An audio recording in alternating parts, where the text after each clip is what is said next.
ମାନେ ଏଇଟା ବି ଯେଉଁ ଜାନୁଆରୀ 23, 2025ର ଯେଉଁ ସନ୍ଧ୍ୟା ସମୟର ଆଉ ଗୋଟିଏ ଭିଡ଼ିଓ। ଆଉ ଏବେ ତ ଭାତ ହୋଇସାରିଛି। ଦେଖନ୍ତୁ ଏଇ ଟିଫିନରେ ମୁଁ ପ୍ରଥମ କରି ଆଜି ହିଁ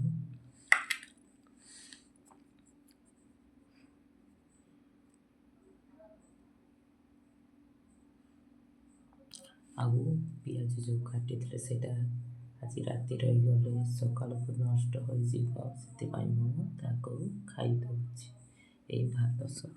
ଆଉ ଆଳୁ ଭର୍ତ୍ତା ଏଇଟା ତ ଦ୍ୱିପହରର। ଆଉ ଆଜି ଯେଉଁ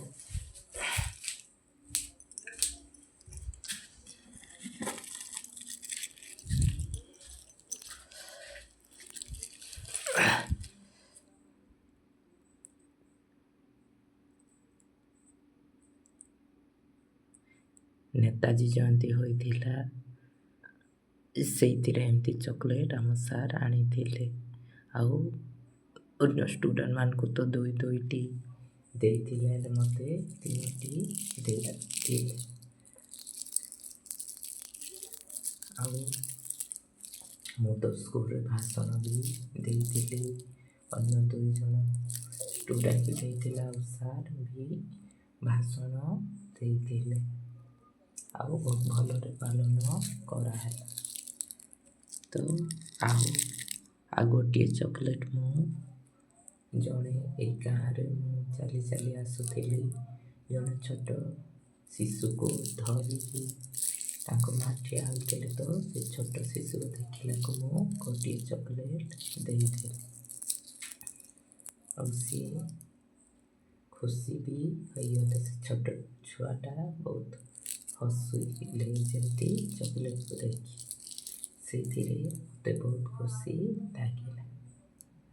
ଆଉ ମୁଁ ଏଇଟା ଖାଇବି, ଯେତେବେଳେ ବି ସୁବିଧା ହେବ ମୁଁ ଖାଇବି। ଆଉ ସମୟ ତ ଆଜି କେତେଟା 7:23। ବହୁତ ଆଗରୁ ମୁଁ ଆଜି ରୋଷେଇ କରି ଖାଇଦେଉଛି।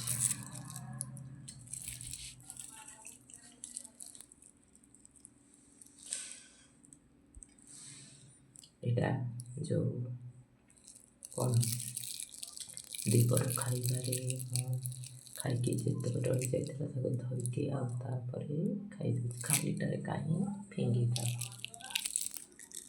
ଚକୋଲେଟ୍ ବି ଥାଉ ସେମିତି।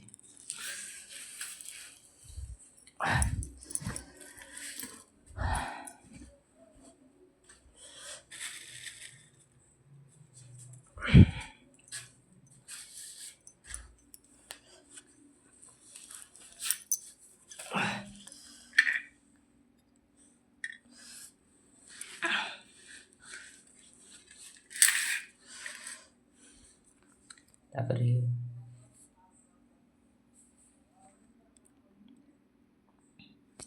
ମୁଁ ତ ଏବେ ଯେଉଁ ମାୟାବୀ ମଲ୍ଲିକ ସେଇ ସିରିଏଲ୍ଟା ଦେଖି ହିଁ ଖାଇବି ଭାତ।